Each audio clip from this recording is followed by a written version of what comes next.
नमस्कार। आपका अखबार के YouTube चैनल पर आपका स्वागत है। मैं हूं प्रदीप सिंह।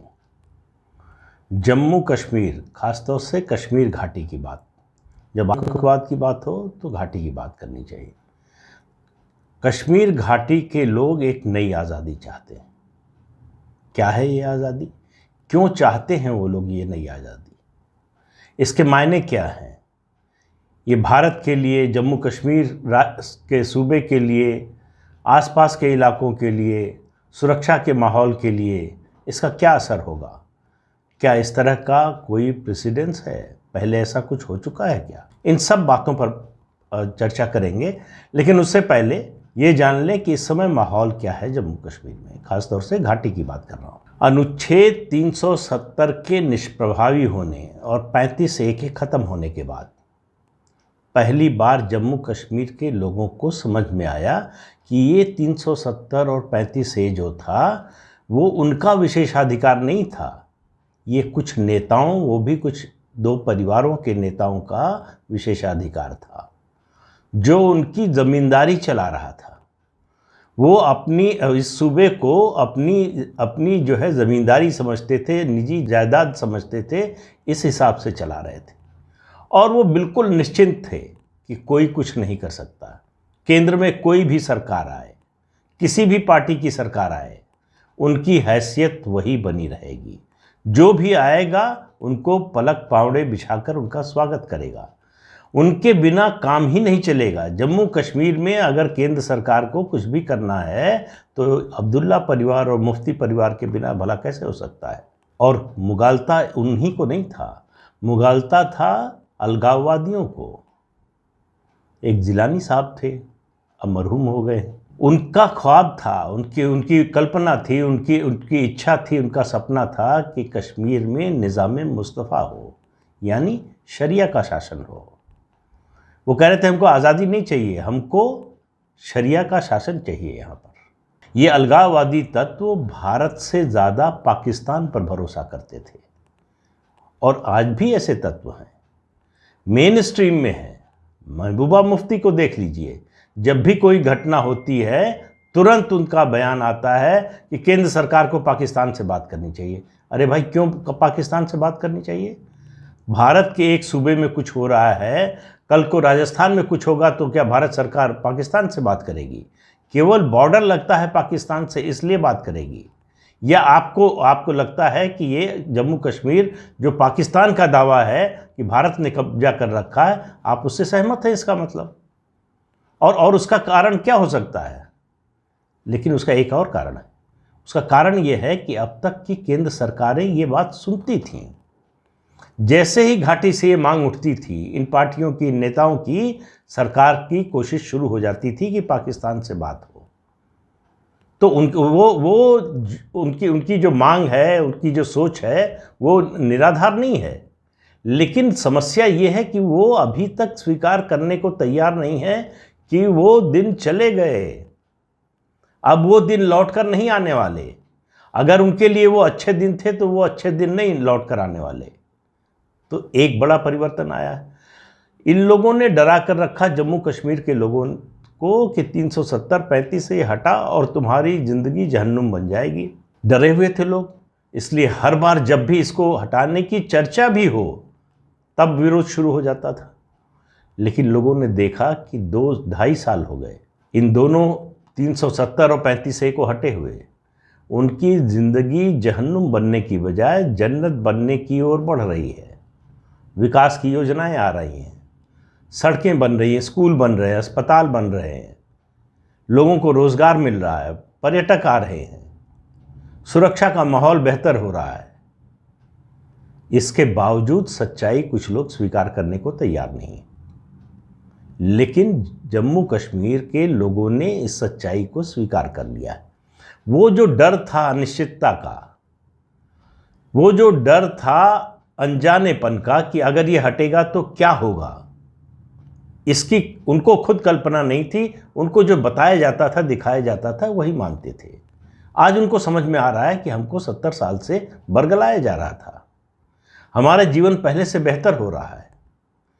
जम्मू कश्मीर के लोगों ने पहली बार आज़ादी क्या होती है, जनतंत्र क्या होता है? वोट देना, और वो भी बिना किसी दबाव के, बिना किसी डर के।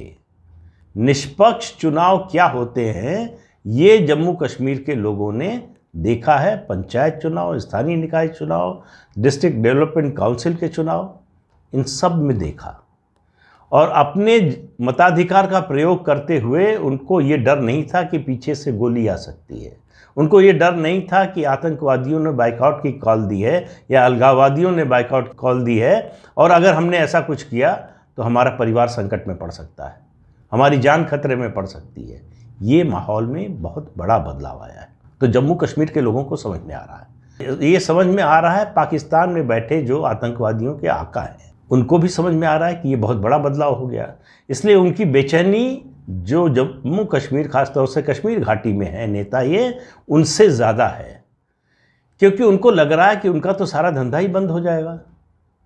अलगाववादी, उनके जो अंकल आंटी थे, उन सबकी दुकान उजड़ चुकी है, उनका धंधा बंद हो चुका है। वो जो सरकारी दामाद की तरह उनका ट्रीटमेंट होता था, वो सब बंद हो चुका है। सरकार से सहायता मिलनी बंद हो गई, छापे पड़ रहे हैं, उनके जितने अर्थ के स्रोत थे, पैसे के स्रोत थे, सब बंद किए जा रहे हैं, मुकदमे दायर हो रहे हैं। ये सब बदलाव सिर्फ 2.5 साल में हुआ है, जो 70 साल पहले भी हो सकता था। कल्पना कीजिए कश्मीर की स्थिति क्या होती। बाकी देश के राज्यों को केंद्र सरकार जितना पैसा देती है, उससे 8 से 10 गुना ज़्यादा जम्मू कश्मीर में जाता रहा है। उसके बावजूद जम्मू कश्मीर की हालत देख लीजिए। तो इससे आप अंदाज लगाइए कि ये लोग किस तरह से सरकारी पैसा खा खा के मोटे हुए हैं। अब वो जो है डाइटिंग पर आ गए हैं, तो चिल्ला रहे हैं।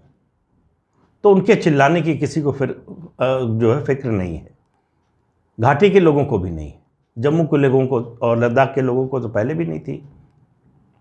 तो घाटी के लोग जहाँ से इनको समर्थन मिलता था, देखिए आतंकवाद, अलगाववाद, इस तरह की किसी भी चीज़ को ताकत मिलती है स्थानीय स्तर पर जब समर्थन मिलता है, जब वो उनके बचाव में आते हैं, जब संरक्षण देते हैं, छुपने की जगह देते हैं, उनके बारे में या तो सूचना देते नहीं या गलत सूचना देते हैं, तो उनकी ताकत कई गुना बढ़ जाती है। सुरक्षा बलों के पास, सरकार के पास ऐसा कोई तरीका नहीं है कि आम लोगों को जेल में बंद कर दे सबको उठाकर, या सबको गोली मार दे। ये तो हो नहीं सकता। उसका फ़ायदा उठाते हैं, जानते हैं कि सुरक्षा बल कानून के मुताबिक काम करेंगे, और आतंकवादियों के लिए तो कोई कानून है नहीं। सुरक्षा बलों को मानवाधिकार की रक्षा भी करनी है, उसका भी ध्यान रखना है। आतंकवादियों के लिए तो कोई मानवाधिकार का सवाल है नहीं। उनके खिलाफ कार्रवाई हो तो आपको पता चल जाएगा कि उनके मददगार कितने हैं। दनादन बयान आने लगेंगे, लेख लिखे जाने लगेंगे, देश में, देश से बाहर, दुनिया भर में टेलीविज़न चैनल, अखबारों में खबरें आने लगेंगी कि देखिए मानवाधिकार का कैसे उल्लंघन हो रहा है। निर्दोष आदमी मारा जाए। पिछले 3 हफ्ते में 13 लोग मारे गए। कौन लोग मारे गए? शिक्षक, दिहाड़ी मजदूर, दुकान पर काम करने वाला, छोटा दुकानदार, जिनका राजनीति से, आतंकवाद से, सुरक्षा बलों से किसी से कोई लेना देना नहीं। अपनी ज़िंदगी जैसे हो सकता है वो चलाने की कोशिश कर रहे थे, लेकिन उनको मार दिया गया। अब जाहिर है कि दुनिया में कोई भी सरकार किसी भी देश में, किसी भी प्रदेश में जो है, हर व्यक्ति को सुरक्षा नहीं प्रदान कर सकती। तो अगर आप लोगों के बीच में ही हैं, घूम रहे हैं और एक दिन मार देते हैं किसी को, तो वो उसको रोकना मुश्किल होता है। लेकिन सरकार का दायित्व क्या होता है, कानून का दायित्व क्या होता है कि घटना अगर रोक नहीं पाए तो उसके बाद घटना के लिए जो जिम्मेदार है उनको सज़ा मिले। ये 2.5 साल में बखूबी हो रहा है।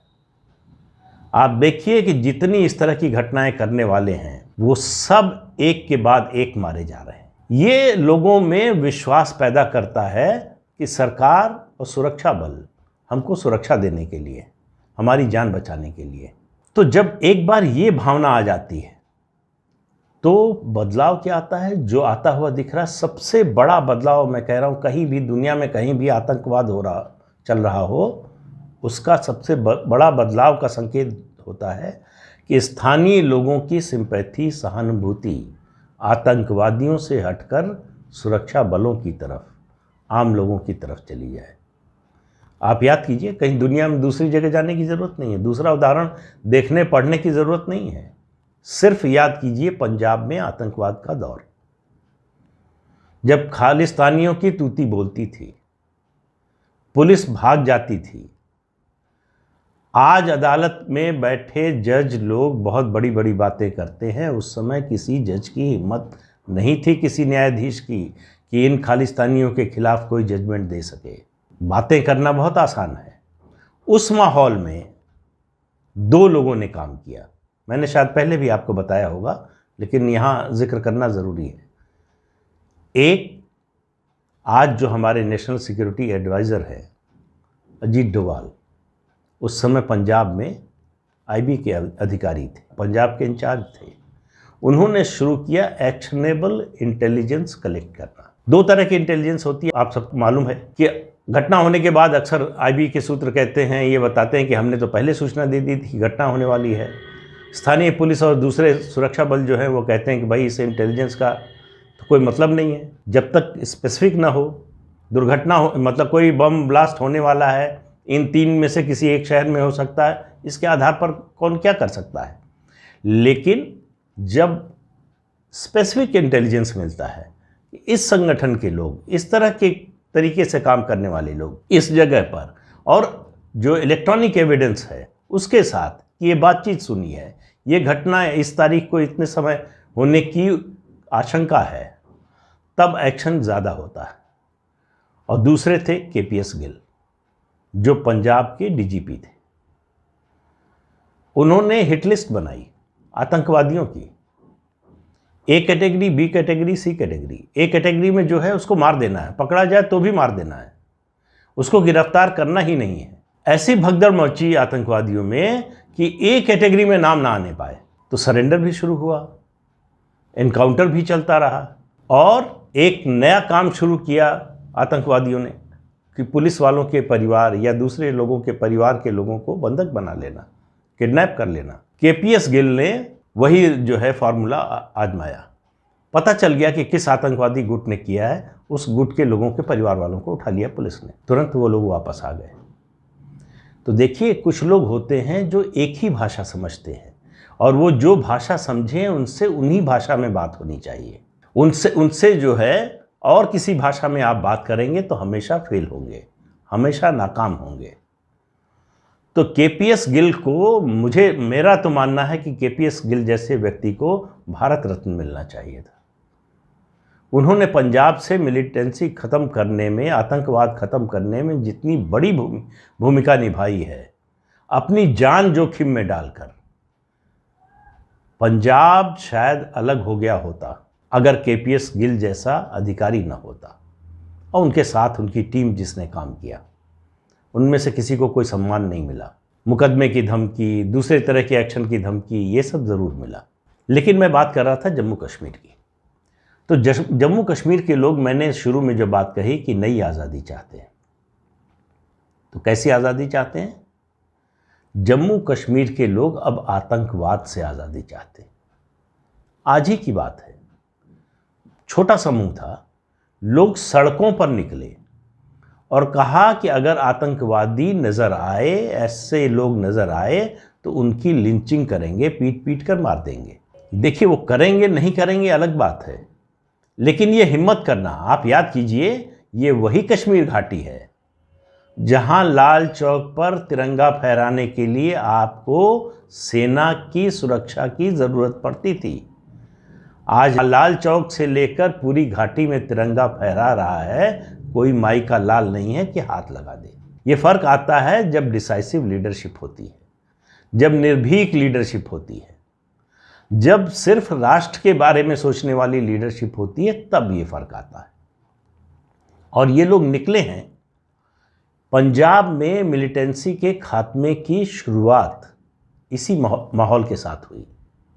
दो चीज़ें हुई, एक अजीत डोभाल और केपीएस गिल की जोड़ी, उसने जो एक्शन किया, दूसरा ज़मीन पर जब आतंकवादियों को समर्थन और संरक्षण मिलना स्थानीय लोगों का बंद हो जाता है, तब पुलिस के लिए, सुरक्षा बलों के लिए काम करना बहुत आसान हो जाता है। क्या होता है, सबसे बड़ी चीज़ ये होती है कि पूरा प्रदेश की जनता जो इसके खिलाफ है, वो एक तरह से सुरक्षा बलों और पुलिस के मुखबिर बन जाते हैं, सूचना देने, वो इंटेलिजेंस एजेंट बन जाते हैं। उनके रियल टाइम जो है वो इंटेलिजेंस मिलने लगती है सुरक्षा बलों के लिए, और उनके लिए कार्रवाई करना बहुत आसान हो जाता है। तो जम्मू कश्मीर में, मैं नहीं कह रहा हूँ कि आतंकवाद कल ख़त्म हो जाएगा, लेकिन उसकी शुरुआत हो चुकी है और बहुत मजबूत शुरुआत हो चुकी है। ये जो आज़ादी की इच्छा है, ये जितनी बलवती होगी धीरे धीरे आगे चलकर, उतना ही जम्मू कश्मीर के लिए अच्छा होगा, देश के लिए अच्छा होगा, और उतना ही पाकिस्तान के लिए बुरा होगा। तो ये बात आप गांठ बांध लीजिए कि जम्मू कश्मीर में आतंकवाद की जड़ काटने की तैयारी हो चुकी है, शुरुआत हो चुकी है। उसमें कितना समय लगेगा ये निर्भर करेगा कि एक्शन कितना तेज होता है, लोगों की ओर से सहयोग कितना जल्दी मिलता है और कितना व्यापक रूप से मिलता है। लेकिन वो ख़त्म होगा, इसकी उम्मीद मुझे लगता है पहली बार जग रही है कि जब आपके लोग, स्थानीय लोग आपके साथ हों, तब सुरक्षा बलों का, सरकार का, जो लोग ये एक्शन लेना चाहते हैं, उनका हौसला सातवें आसमान पे होता है। तो घाटी में इसकी शुरुआत हो गई है और उम्मीद करनी चाहिए कि आने वाले दिनों में ये माहौल, ये सोच, ये सहयोग और मजबूत होगा। आज के अंक में इतना ही। अगले अंक में फिर मिलेंगे किसी नए मुद्दे के साथ। तब तक के लिए इजाज़त दीजिए। नमस्कार। आपसे अनुरोध है कि चैनल देखिए, शेयर कीजिए, लाइक कीजिए और सब्सक्राइब कीजिए। नमस्कार।